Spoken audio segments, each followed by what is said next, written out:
Perfecto, vamos a dar comienzo entonces a nuestro estudio.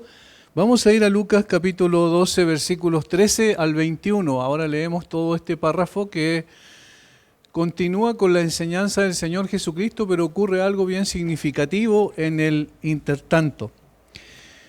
Dice así la palabra del Señor. Le dijo uno de la multitud: Maestro, di a mi hermano que parta conmigo la herencia. Mas él le dijo: Hombre, ¿quién me ha puesto sobre vosotros como juez o partidor? Y les dijo: Mirad y guardaos de toda avaricia, porque la vida del hombre no consiste en la abundancia de los bienes que posee. También le refirió una parábola diciendo: La heredad de un hombre rico había producido mucho. Y él pensaba dentro de sí diciendo: ¿Qué haré? Porque no tengo dónde guardar mis frutos. Y dijo: Esto haré, derribaré mis graneros y edificaré mayores, y allí guardaré todos mis frutos y mis bienes. Y diré a mi alma: Alma, muchos bienes tienes guardados para muchos años, repósate, come, bebe, regocíjate. Pero Dios le dijo: Necio, esta noche vienen a pedirte tu alma, y lo que has provisto, ¿de quién será? Así es el que hace para sí tesoro y no es rico para con Dios. Lo que plantea el Señor Jesucristo es el famoso dilema de las cosas de este mundo versus las cosas del mundo venidero. Lo terrenal versus lo celestial. Aquí, obviamente, la condición natural del ser humano le lleva a apreciar en demasía lo que tiene frente a sus ojos, lo palpable, lo visible, lo material, y le lleva entonces como consecuencia de ello a quitar los ojos de las cosas eternas, las cosas que permanecen para siempre, las cosas trascendentes. Debemos recordar que el Señor nos hizo de tal manera que tengamos necesidades materiales y tengamos necesidades espirituales. Nos hizo del polvo de la tierra y a través de eso entendemos, ¿cierto?, la parte biológica esencial desde la perspectiva de que tenemos necesidad de alimento para nutrir nuestro cuerpo, porque eso es lo que nos da o nos mantiene la vida. Y también tenemos una parte espiritual esencial porque dice que sopló en la nariz del hombre aliento de vida y fue el hombre un ser viviente, ¿recuerdan? Eso implica que tiene también necesidades espirituales y necesidades emocionales y de este tipo que tienen que ver con el alma. Ahora, como el Señor nos hizo así, también hizo lo necesario para la satisfacción de lo material y de lo espiritual. Sin embargo, por la caída del hombre, es decir, por el hecho de que el hombre cayó en el huerto de Edén y con él, o con ella, ¿cierto?, con Eva, con Adán, todo el resto de la descendencia, evidentemente se distorsionó y el hombre ahora mira las cosas terrenales, circunstanciales y pasajeras como lo más importante, como lo esencial, y se olvida de lo que realmente importa y que tiene que ver con la necesidad espiritual fundamental que tiene en su corazón. Ahora, es interesante que esto que ocurre aquí muestra que la vida del hombre está establecida únicamente, casi podríamos decir la vida del hombre sin Cristo, está establecida sobre la base de lo terrenal. Su visión es inmanente, es pasajera. Los deseos pecaminosos del hombre que combaten contra su propia alma le llevan a poner la mira en las cosas de abajo, no en las del cielo, ¿cierto? Para poder parafrasear un poquito en contraste lo que Pablo enseñó. El hombre vive para apreciar lo que está delante de sus ojos y no es capaz de percibir ni vivir, obviamente, para lo trascendente, para lo que realmente importa.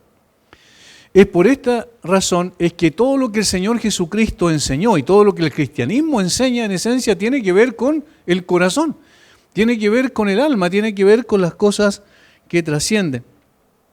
Y ese es el caso de la escena que nos presenta Lucas en el capítulo 12, versículos 13 al 21.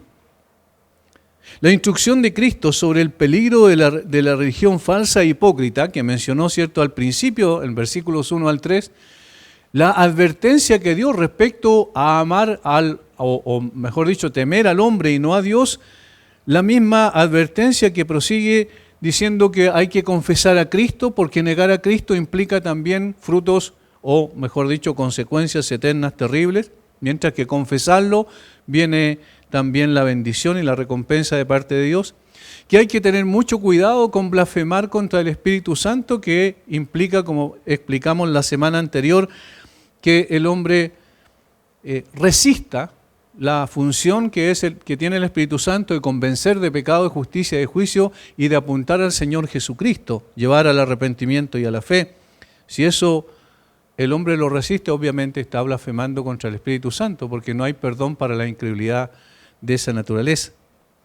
En medio de todas estas cosas que el Señor está enseñando, que tienen que ver con lo trascendente, tienen que ver con la Trinidad, las funciones de la Trinidad, cómo temiendo a Dios el Padre, cómo confesando a Dios el Hijo y cómo apreciando y tomando para sí la obra del Espíritu Santo, aceptando ese hecho y sometiéndonos a su dirección, entonces estamos haciendo la voluntad de Dios. En ese momento lo que el Señor estaba diciendo fue interrumpido.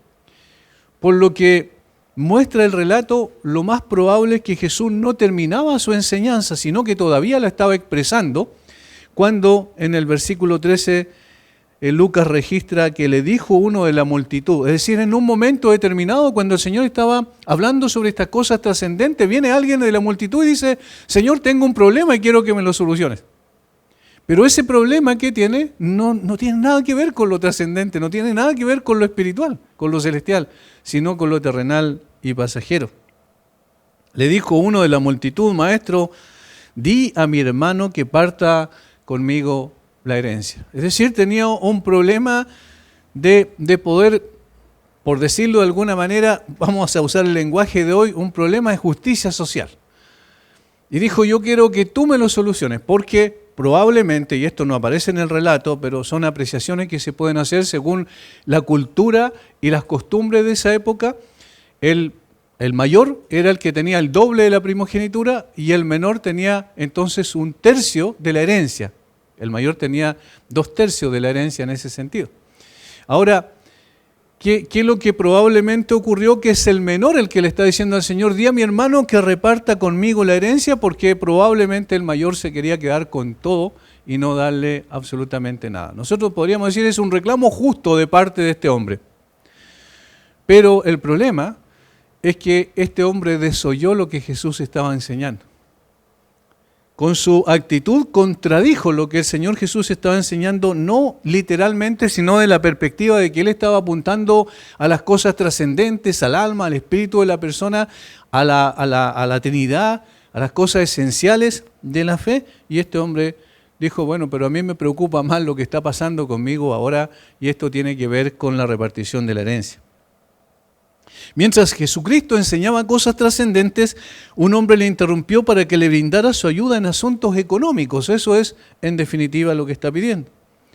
Es evidente que no estaba interesado en lo que Jesús estaba enseñando. Quería ayuda en el aquí y el ahora, en el presente, en las cosas visibles. Por eso hablamos al principio de que la apreciación natural del ser humano es por las cosas que se pueden palpar, lo visible, lo material. Pero se olvida de las cosas trascendente. Su mirada era terrenal, no celestial. Sus intereses primordiales apuntaban a un asunto de herencia terrenal y no a la herencia celestial. La indiferencia que este hombre mostró hacia las profundas verdades que el Señor Jesucristo estaba enseñando dejan en evidencia dónde estaba su corazón. Es decir, lo que revela lo que hay en el corazón son las apreciaciones que nosotros tenemos de lo que está delante nuestro o de lo que el Señor Jesucristo enseñaba. Delante de Él estaba el Mesías, pero Él estaba preocupado de las cosas materiales.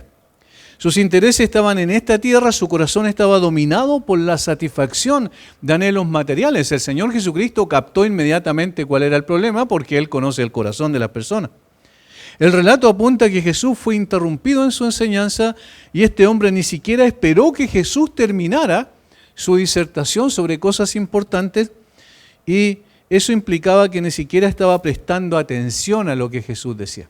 Recuerden que había multitudes, dice, millares de millares, dice el texto griego en el original. Es decir, había más de 1000 personas, quizás miles de personas que estaban allí escuchando lo que Jesús estaba enseñando.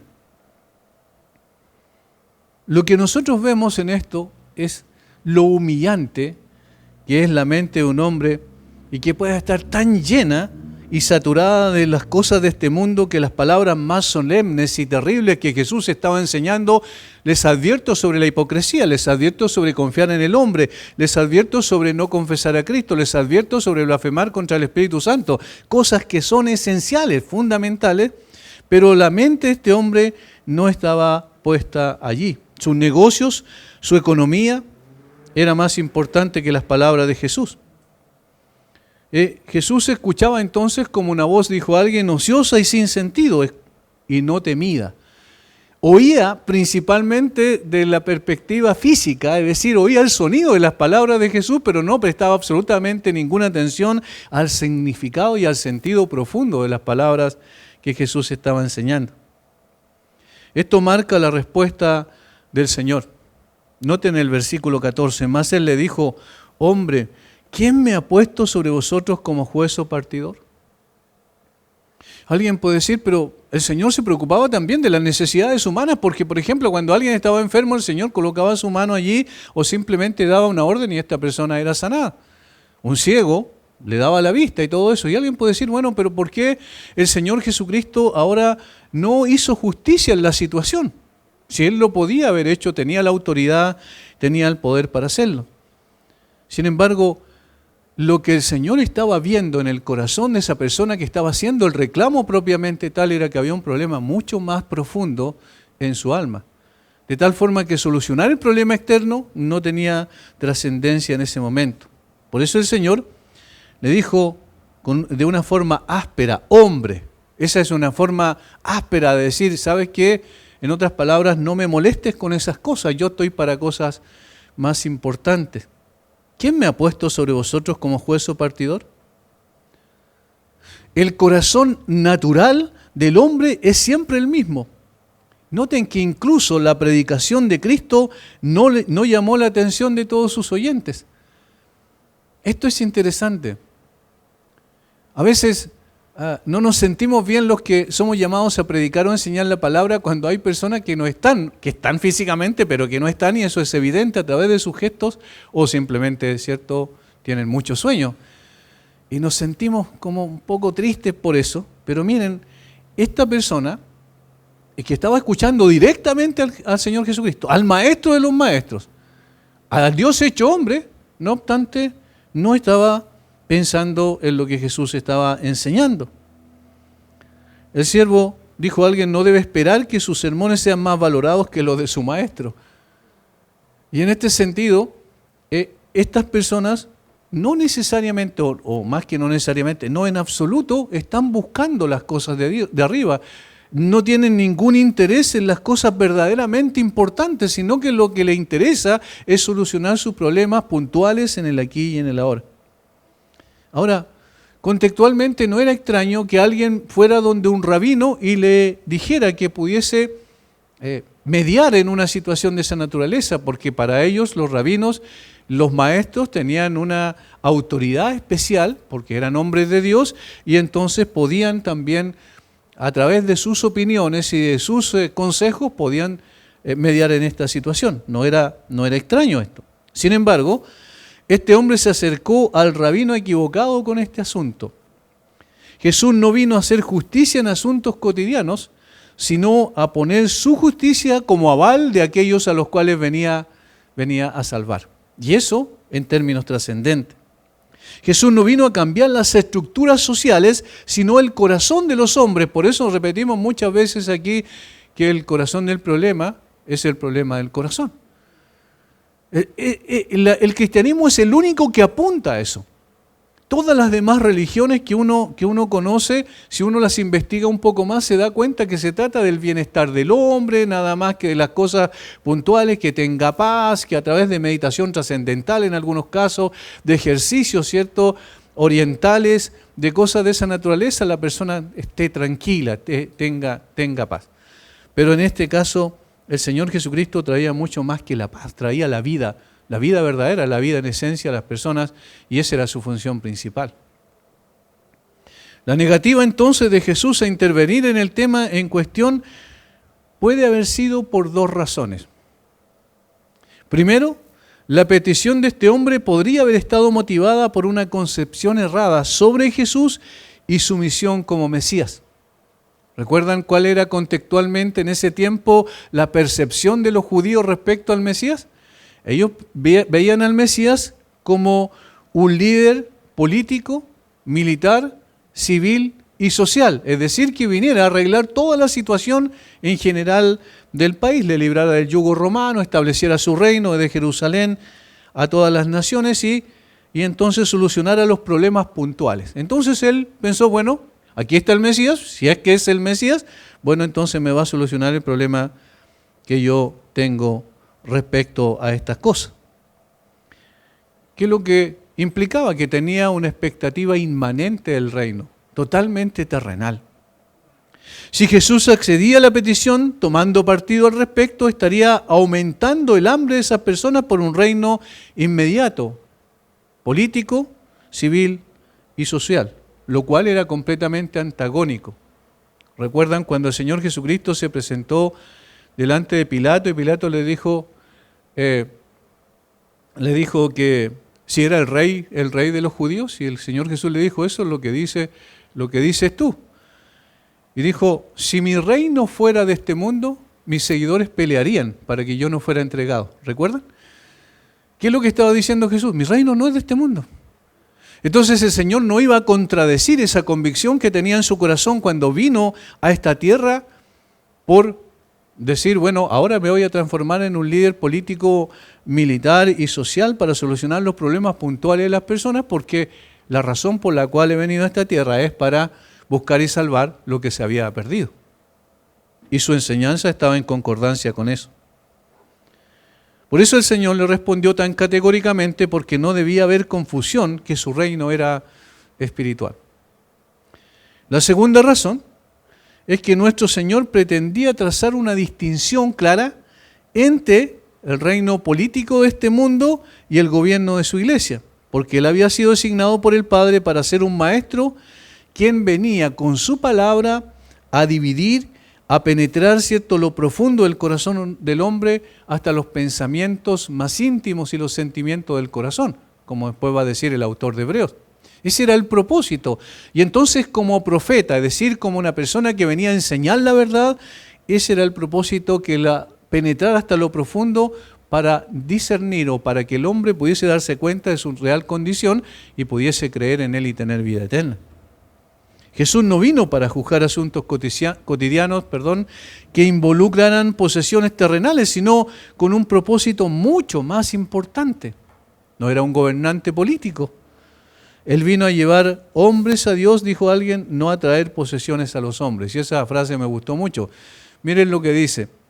Él vino a llevar hombres a Dios, no a traer posesiones a los hombres. Eso lo dijo Leon Morris, un teólogo. Es interesante esto, porque en efecto el Señor descendió del cielo para dar vida a los hombres. Él se hizo pobre siendo rico para que con su pobreza nosotros fuésemos enriquecidos. Pero no, Él no vino a enriquecernos materialmente, sino espiritualmente. Él vino a satisfacer la necesidad más grande del corazón del hombre. De lo contrario, no hubiese sido más que un rabino más, como los que estaban en Israel, o simplemente un político más que venía a ofrecer el paraíso en la tierra. No, Él vino a dar a los hombres lo que realmente necesitaban. Un cambio de corazón, una nueva naturaleza y una salvación trascendente.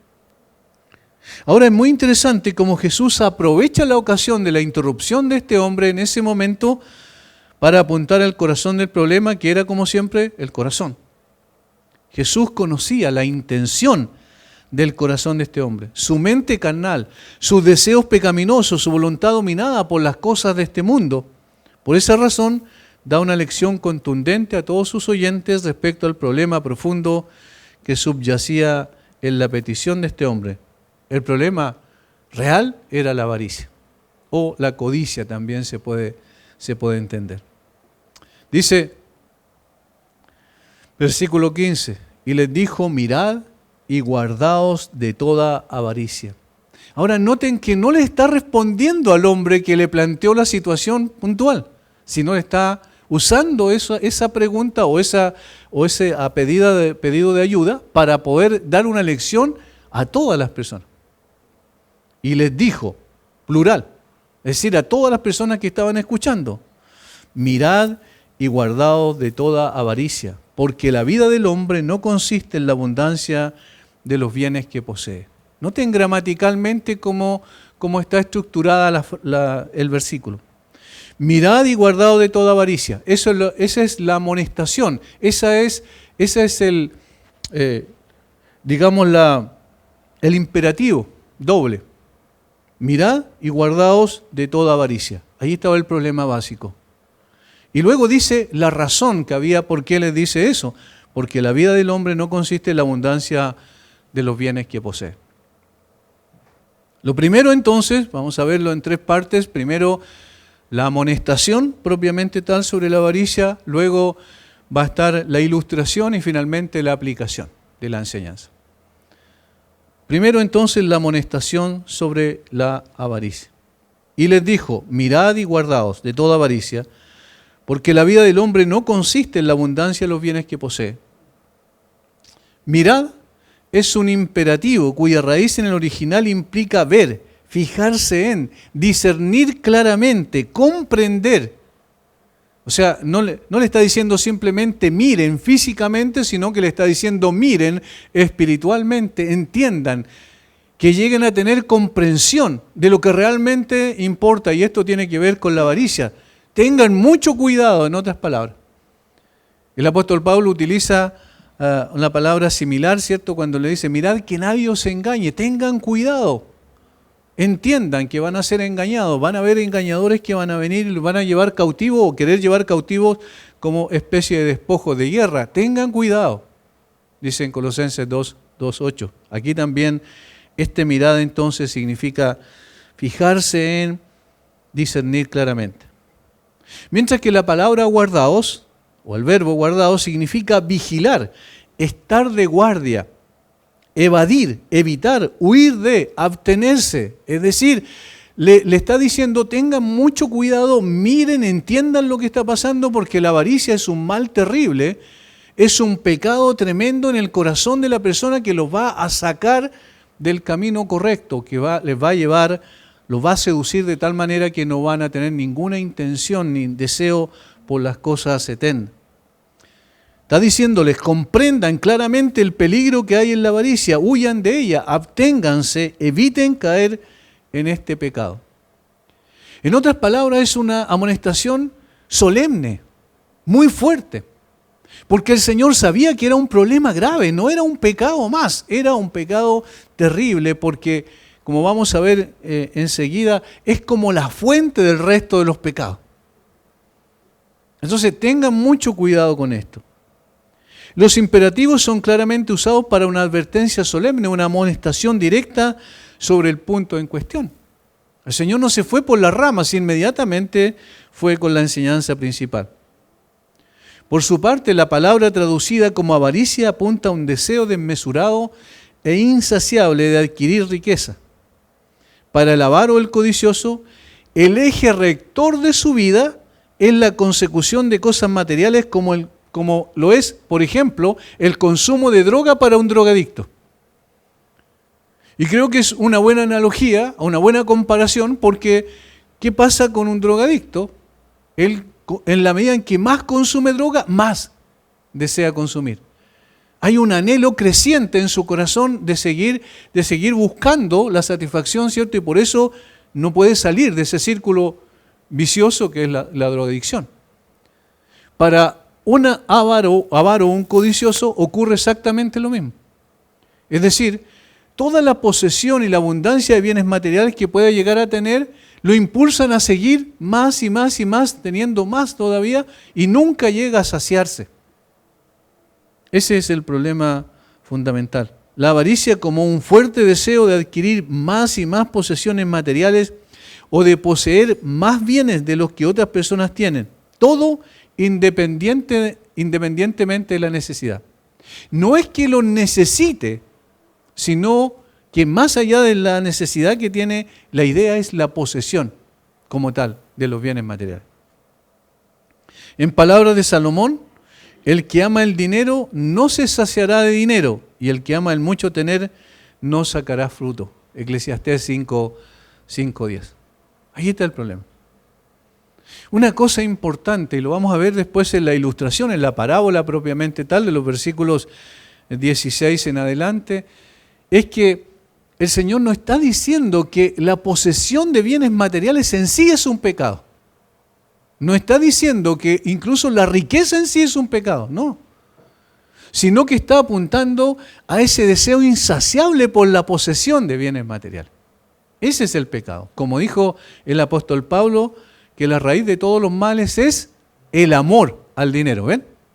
El amor, la pasión por esas cosas. Cuando esas cosas, las cosas materiales, se transforman en el eje rector de la vida, es decir, en otras palabras, en la razón de ser de nuestra existencia, entonces estamos presa de la avaricia.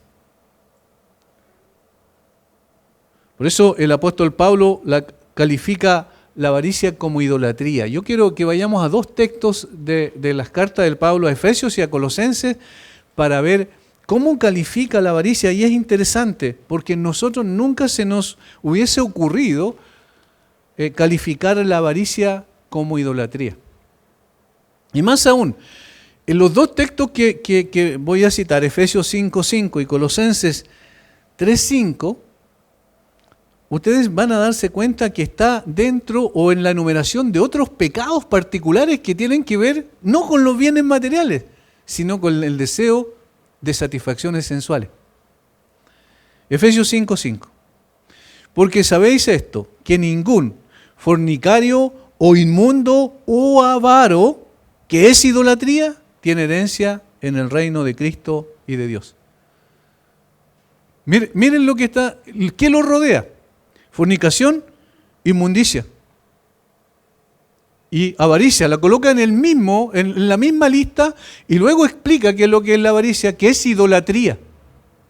¿Lo notan? Ahora Colosenses 5, o sea 3:5. Miren cómo también la situación es similar. Haced morir pues lo terrenal en vosotros. Aquí hay una calificación general, algo terrenal, algo de esta tierra nada más. Fornicación, impureza, pasiones desordenadas, malos deseos y avaricia, que es idolatría. Otra vez. ¿Lo notan dónde apunta? Ninguno de nosotros nos hubiésemos imaginado o haber pensado en colocar entre estos pecados sensuales, la avaricia. ¿Y por qué es un pecado sensual? Porque es un deseo profundo del corazón, del alma humana, por los bienes materiales. Es un enamoramiento por esas cosas. Así como también la satisfacción de los deseos sensuales son lo mismo. Pero la calificación de idolatría llama la atención. ¿Por qué? Porque apunta a algo que nosotros no solo amamos, sino lo transformamos en nuestro Dios. Como dijo el Señor Jesucristo, que tenía hasta un nombre, había un Dios, ¿cierto? Mamón, que era justamente el Dios de la riqueza. Por lo tanto, una persona que solo gira su vida en torno a este tipo de situación, a una apreciación demasiado alta de los bienes materiales, demasiado importante como en la cúspide de sus propósitos y objetivos, evidentemente es una persona que está adorando en realidad los bienes materiales, como si fueran su razón de ser y de existir. Las palabras que acompañan la amonestación del Señor Jesucristo explican dónde se encuentra el problema. Luego de dar la advertencia, la amonestación solemne, noten, Jesús dice la razón por la cual da esta amonestación, definiendo lo que no es la vida del hombre, porque la vida del hombre no consiste en la abundancia de los bienes que posee. El ser humano no está definido por las cosas que llegue a tener. No está definido por los éxitos que llega a lograr en esta tierra. Al ser humano no lo definen los títulos. Al ser humano no lo definen tampoco las cosas y las posesiones materiales que, aunque sean abundantes para la gente, puedan ser sinónimo de prosperidad, de que esa persona es inteligente, se ganó esas cosas y todas estas cosas que siempre aparecen como que lo que tiene la persona lo define como ser humano. Jesús dice, no, la vida del hombre no consiste en las cosas que el hombre posee. o en la abundancia de los bienes que posee. Abundancia se traduce de una forma del verbo que significa exceder, sobrepasar, tener más que suficiente o desbordarse. Es decir, no consiste en el hecho de la acumulación de cosas materiales. Esta es la razón por la cual la avaricia es un gran problema, porque ser avaro o codicioso es producto de una falsa apreciación del significado de la vida. ¿Ven la profundidad del problema? Es una falsa apreciación del significado de la vida. ¿Qué significa la vida? Bueno, significa que yo sea exitoso, si yo logro estas cosas y estas otras cosas y tengo estas posesiones, entonces eso significa mi vida. No, eso no significa la vida. Los bienes son necesarios, por supuesto, pero no dan sentido, propósito y significado a la vida del ser humano. Esta vida fue concedida para trascender. La palabra que utiliza ahí no es bios, es decir, de vida biológica, sino es zoe, de vida trascendente, de vida espiritual. Es esa vida que no se puede perder, esa vida que está escondida con Cristo en Dios, como dice el apóstol Pablo a los colosenses. Esa vida eterna, esa vida sin fin, esa vida que no se pierde y permanece más allá de la muerte. Esa vida que no depende de los bienes que se posean, sino de nuestra posición en Cristo. Por eso, Job, ya muy temprano en la revelación bíblica, alrededor de 2000 años antes de Cristo, tenemos a este hombre diciendo, desnudo salí del vientre de mi madre, desnudo partiré allá. ¿Por qué dice eso él? Porque vino, en otras palabras, vine sin nada, y era el hombre más rico de la zona en la cual vivía. Recuerden, esa es la descripción que hace el libro Job en el capítulo 1. Y dice, desnudo salí del vientre de mi madre, llegué a este mundo sin nada, y me voy sin nada. Entonces Dios, el Señor dio y el Señor quitó, bendito sea el nombre del Señor. En otras palabras, no perdí nada en el proceso. Llegué sin nada, me voy sin nada. ¿Ven? Entonces, él tenía una apreciación correcta. La vida del hombre no consiste en los bienes que posee. Él disfrutó de sus bienes correctamente, porque era un hombre piadoso, pero cuando lo perdió todo, no dijo, bueno, aquí se acabó mi vida, porque si el significado de la vida son los bienes materiales, entonces la vida se acaba cuando perdemos la posesión. Pero para Job no. Entonces es interesante eso. Cuando nosotros pensamos de esa manera, tenemos una apreciación correcta de los bienes materiales, entonces nosotros entendemos que estas cosas son necesarias para esta vida, pero son circunstanciales y pasajeras, y que hay un bien espiritual que es mayor y más profundo que eso. Para la persona que está en Cristo, aunque lo pierda todo aquí, no pierde nada. Pero la persona que no tiene a Cristo, si lo pierde todo aquí, lo pierde todo. No solo los bienes materiales, sino también su vida, más allá de esta tierra. ¿De dónde viene esto? Es decir, ¿por qué avaricia? ¿Por qué hay codicia? Sin duda es la falta de contentamiento la que da lugar a la codicia y la avaricia. Falta de contentamiento con lo que recibimos de Dios. Dos ejemplos de estos son claros.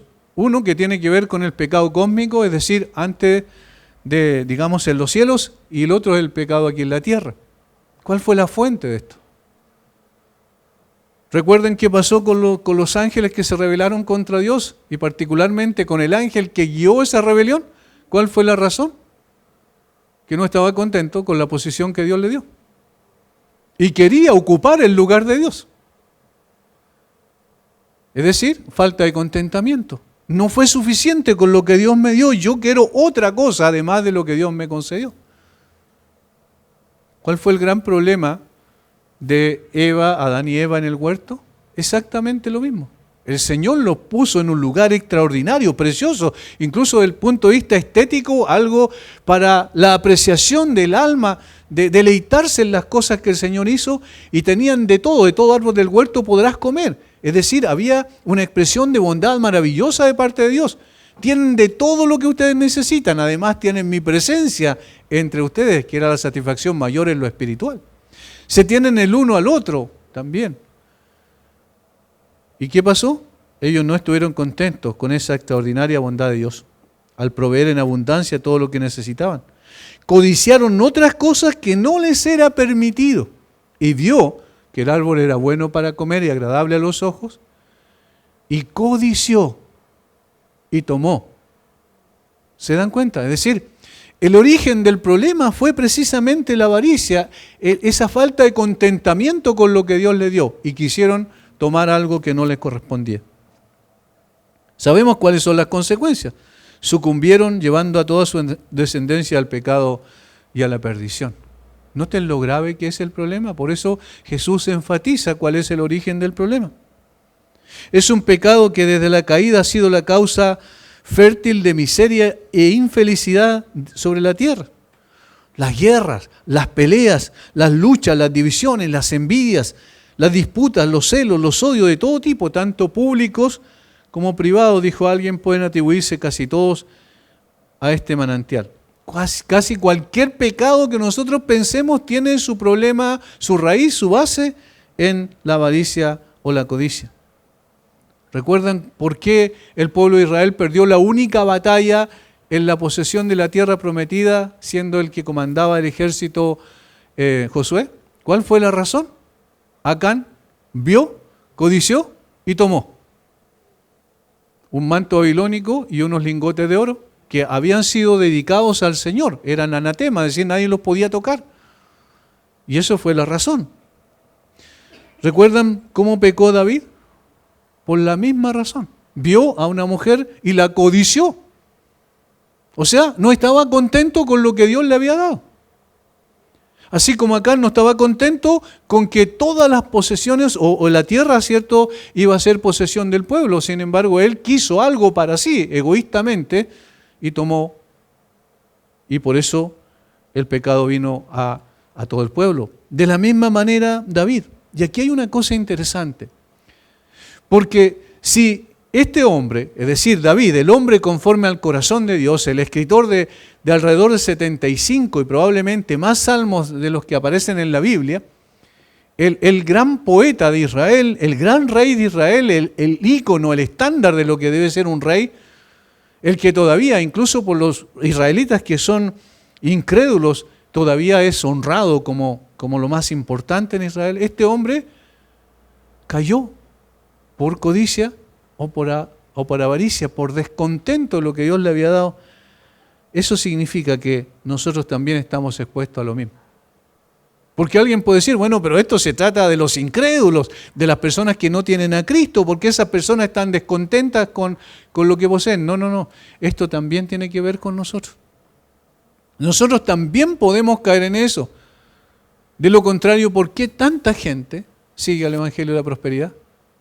¿Por qué? Por codicia, por avaricia, ¿o no? Mire, una y otra vez les prometen que van a ser ricos si es que dan una cierta cantidad de dinero, el Señor te va a multiplicar, toman fuera de contexto algunos textos y dicen, bueno, va a hacer producir lo que tú diste al 100 por 1. Porque así dijo el Señor. El contexto no tiene nada que ver con eso. Pero toman eso y ¿por qué la gente cae? Por codicia, por avaricia. ¿Por qué la gente llena los casinos de juego? Por codicia, por avaricia. Es decir, esto está naturalmente en el corazón humano y quizás es lo que está más arraigado. Y por eso el Señor Jesucristo tomó la ocasión para decir, aquí necesito detenerme para enseñar esta lección importante y advertir sobre el caer en este pecado. Por eso es bueno acudir entonces a las palabras del apóstol Pablo, que nos dio, de alguna manera podríamos decirlo así, la receta para no caer en esto. Filipenses capítulo 4, versículo 11. Aquí está el remedio, aquí está la solución. Obviamente no significa que el hecho que lo sepamos, inclusive no sepamos de memoria este versículo, eso va a ser suficiente para no caer. No significa eso, pero es lo primero, tiene que ser la comprensión de esto, la salida que tenemos y entonces pues el tomar aquello y poder vivir de acuerdo a esta verdad. Pablo dijo, no lo digo porque tenga escasez, Pues he aprendido, y aquí hay una cosa interesante, dice he aprendido, es decir, no está diciendo que esto inmediatamente lo empezó a aplicar, sino que aprendió en el proceso como una experiencia. He aprendido ¿a qué cosa? A contentarme, cualquiera que sea mi situación. Sé vivir humildemente y sé tener abundancia. En todo y por todo estoy enseñado. Así para estar saciado como para tener hambre. Así para tener abundancia como para padecer necesidad. O sea, en el proceso Dios lo llevó a través de estas cosas que aparecen contradictorias. Tuvo mucho, tuvo muy poco. Tuvo abundancia, tuvo escasez. Y a través de ese proceso el Señor le enseñó. Le enseñó a vivir y a estar satisfechos y contentos. Ahí está la clave. He aprendido a contentarme. Si el Señor me dio 10, yo estoy contento. Esa es la idea. Si el Señor me dio 100, yo estoy contento. Ya sea que tenga mucho o poco, yo estoy satisfecho. Esa es la forma de poder enfrentar este pecado. Si tenemos el contentamiento bíblicamente entendido, tenemos una poderosa arma para no caer en este pecado que consume y domina la vida de las personas. Eso es lo más complejo porque esclaviza. Así como la droga esclaviza a una persona, así también este pecado, la codicia o la avaricia, lo esclaviza a una persona. Y no nos deja pensar en las cosas eternas, sino que nos circunscribe solamente a las cosas inmanentes de esta vida. Nos gobierna. De allí que Jesús amonestó tan solemnemente a las personas de su tiempo por el peligro que esto implicaba. Ahora el Señor va a decir lo mismo, pero a través de una ilustración. Y otra vez nos enseña cuán perfecto y maravilloso era como maestro. Versículo 16. También le refirió una parábola diciendo: la heredad de un hombre rico había producido mucho, y él pensaba dentro de sí, diciendo: ¿qué haré? Porque no tengo donde guardar mis frutos. Y dijo: esto haré, derribaré mis graneros y los edificaré mayores, y allí guardaré todos mis frutos y mis bienes. Y diré a mi alma: alma, muchos bienes tienes guardados para muchos años, repósate, come, bebe, regocíjate. Aquí está la ilustración. La ilustración de la última frase del versículo 15. Porque la vida del hombre no consiste en la abundancia de los bienes que posee. Y ahora te voy a explicar, está diciendo en otras palabras el Señor. Te voy a explicar a través de una ilustración vívida, de una parábola que era una historia ficticia, pero que tenía una aplicación del punto de vista espiritual. Y esto es lo segundo, la ilustración. Primero la amonestación, ahora la ilustración. Esta sencilla parábola tomada de la costumbre agraria, ¿cierto? De la cosecha, de la siembra y la cosecha. Este muestra a un hombre sumamente rico cuyo campo había producido abundantemente, versículo 16. La heredad de un hombre rico había producido mucho, a tal punto que no tenía la capacidad de almacenar toda la producción que tenía. Esa es quizás la satisfacción más grande de un agricultor. Sembrar, esperar prácticamente un año, ¿cierto? O muchos meses para la cosecha y luego de eso ver que su trabajo ha sido fructífero. Pero el Señor lo trae aquí a colación esta historia para mostrar la insensatez de la avaricia. Lo absurdo, lo sin sentido que es la avaricia. Así como recuerdan cuando vimos el asunto de la hipocresía, era absurdo porque es imposible ser hipócrita delante de Dios. Era inútil, era insensato, así también la avaricia es absurdo. Es absurda, no tiene sentido. A medida que avanza en la parábola se hace más claro que la mente de este hombre está puesta solo en las cosas terrenales y particularmente en sus posesiones que aumentan considerablemente. Él no tiene, aquí en la parábola el Señor nos muestra que Él tiene un deseo de decir, bueno, tengo mucho, no tengo más donde almacenar, bueno, lo que me sobra de eso yo voy a repartirlo, voy a venderlo a muy bajo precio con el propósito de que otros también puedan tener algo. Es decir, no había ningún deseo de compartir absolutamente nada de lo que había poseído. Lo primero que debemos observar es que no hay ninguna implicación de la forma que este hombre hizo su fortuna. Si ustedes se fijan, Jesús no explicó que este hombre hizo su fortuna, ¿cierto?, abusando de otros, haciendo negocios truchos con el propósito de obtener ganancia que no era correcta. No, no hay ninguna implicación de eso. De hecho, lo más probable es que este hombre haya obtenido su riqueza producto de su trabajo honrado. No hay reproche. La abundancia es producto de su trabajo. Nada malo tiene prosperar económicamente. El problema está en la concepción que el hombre tiene de los bienes materiales y la indiferencia a lo trascendente. Noten cómo el hecho de que nos dediquemos a vivir por las cosas de esta tierra, y no solo posesiones materiales solamente, sino también otras cosas, buscando éxitos o propósitos terrenales, no, solamente eso nos lleva a olvidarnos de lo más importante. Y esto fue lo que pasó con el hombre. Noten cómo el problema se hace evidente por el uso de los pronombres de la primera persona en el singular. 11 veces en estos versículos. 11 veces en estos versículos se enfatiza la primera persona del singular. Solo mencionar algunas cosas. Miren, y él pensaba dentro de sí, diciendo, ¿qué haré? ¿O qué haré yo? ¿Cierto? Eso se implica. Porque yo no tengo donde guardar mis frutos. Y dijo, esto haré yo. Yo derribaré mis graneros y yo los edificaré mayores, y allí yo guardaré todos mis frutos y mis bienes. Y diré a mi alma, alma, muchos bienes tienes guardados para muchos años, ahora repósate, come, bebe, regocíjate. Todo esto tenía que ver con él, ¿lo notan? Yo haré esto otro. Yo quiero satisfacción para mí, usaré esos bienes para mi propia satisfacción. Estaba tan cegado por esas cosas que ese es el problema fundamental. Alguien, un teólogo, dio una explicación bien corta de esto. La mujer X, vamos a decir, vivía en un pequeño mundo, dice esta ilustración, limitado al norte, al sur, al este y al oeste por ella misma.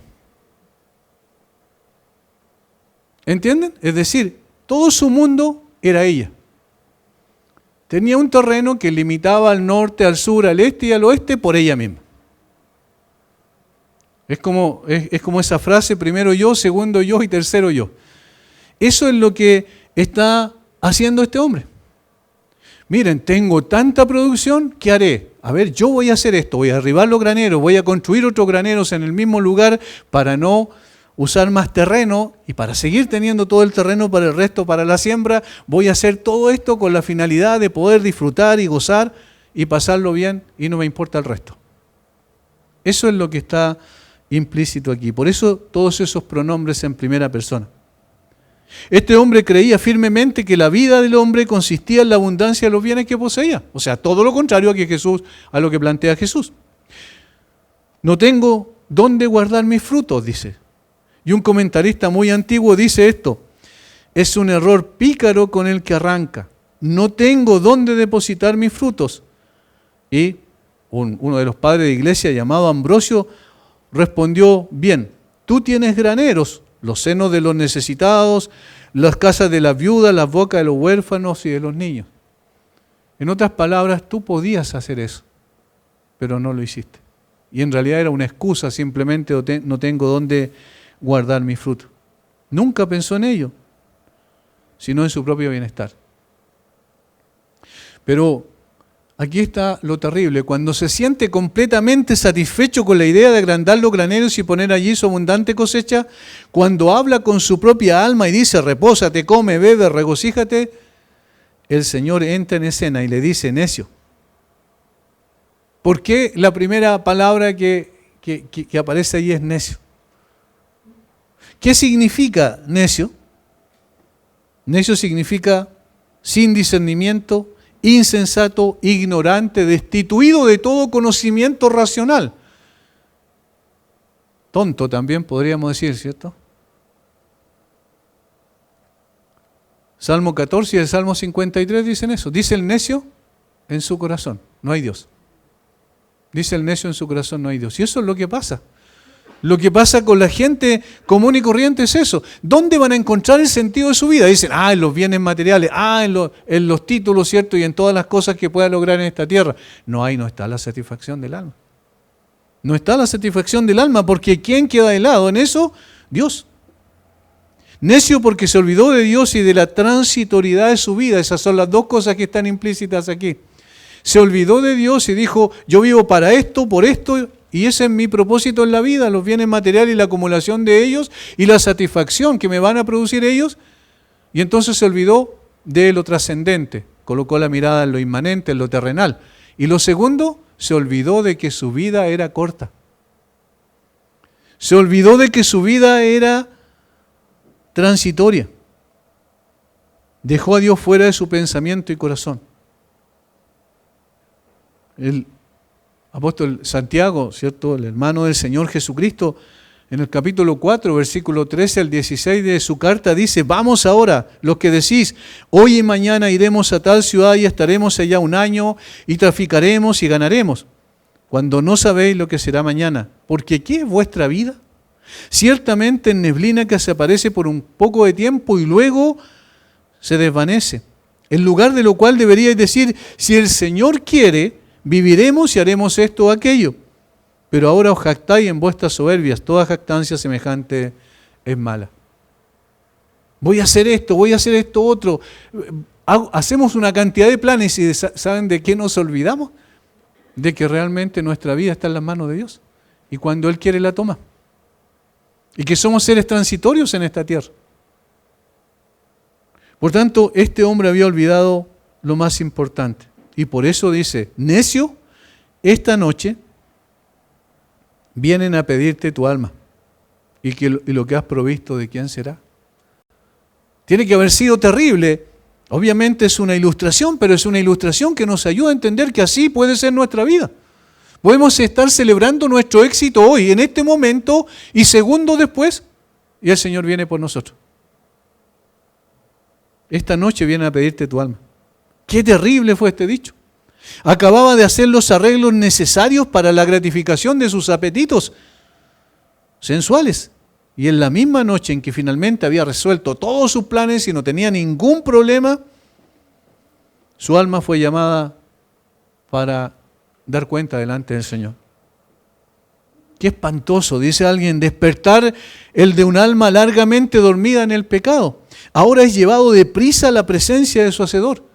Ninguno de sus bienes terrenales puede acompañarlo y no tiene ni una partícula del tesoro celestial. O sea, lo perdió absolutamente todo. Perdió sus bienes y perdió su alma. Es necio, ¿no? ¿Se dan cuenta? Es absurdo, es ridículo poder vivir para estas cosas. Esta parábola nos muestra en primer lugar, dice Juan Calvino, que la vida presente es corta y transitoria.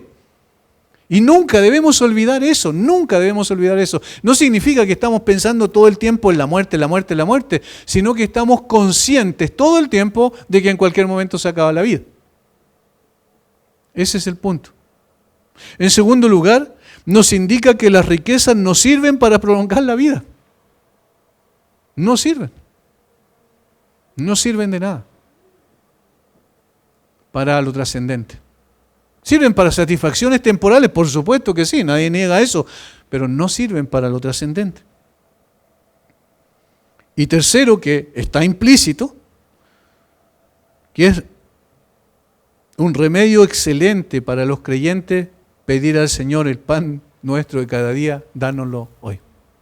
Es decir, una dependencia de Dios, y para eso, para allá va lo que el Señor está enseñando. Una dependencia total y completa del Señor. Solo en la providencia de Dios podemos tener mucho o podemos tener poco. Pero en uno y otro caso estamos confiando en lo que Dios ha provisto. Finalmente aplica, versículo 21. Así es el que hace para sí tesoro y no es rico para con Dios. Aplicación. La aplicación de esta verdad planteada como amonestación y luego ilustrada por la parábola es universal, es aplicable a toda persona, en todo lugar, en toda circunstancia y en todo tiempo. Es aplicable a toda persona y desnuda la insensatez humana. Es un absurdo absoluto que dediquemos nuestros esfuerzos y talentos para hacer tesoros volátiles y pasajeros. Por eso el Señor Jesucristo dijo que no debíamos hacer tesoros en la tierra, donde la polilla y el orín corrompen y donde ladrones minan y hurtan. Haceos tesoros en el cielo, donde ni la polilla ni el orín corrompen, ni donde ladrones minan ni hurtan. Porque donde esté vuestro tesoro, allí estará también vuestro corazón. Lo que más amamos en esta tierra es en nuestro Dios. Es en nuestro Dios. Y en este sentido, por supuesto, nuestra mirada debe ser una mirada trascendente y no inmanente. Dar gracias porque el Señor nos permite tener lo que necesitamos para vivir en esta tierra, conformarnos con lo que el Señor nos permite tener y disfrutar en esta tierra, pero mirar siempre las cosas con expectativas eternas. En cualquier momento vienen por nuestra alma, por tanto podemos estar tranquilos, no en nuestras posesiones, sino en el hecho que nuestra vida está en las manos del Señor. Y que si vivimos, como dijo el apóstol Pablo, para Él vivimos, y si morimos, para Él morimos. Sea que vivamos o que muramos, del Señor somos. Padre, muchas gracias por este tiempo tan especial, tan hermoso que nos das a través de la enseñanza de tu palabra, cómo el Señor Jesucristo se ve como aquel que apunta al corazón del problema. Señor, enséñanos como iglesia también a hacer exactamente lo mismo. Padre, ayúdanos a colocar en el lugar que corresponde los bienes materiales y el lugar que corresponde tu persona, tu obra y tu reino. Gracias, Señor. Bendice a mis hermanos. Gracias por darnos otra vez del alimento espiritual que tanto necesitamos. En el nombre de Jesús. Amén.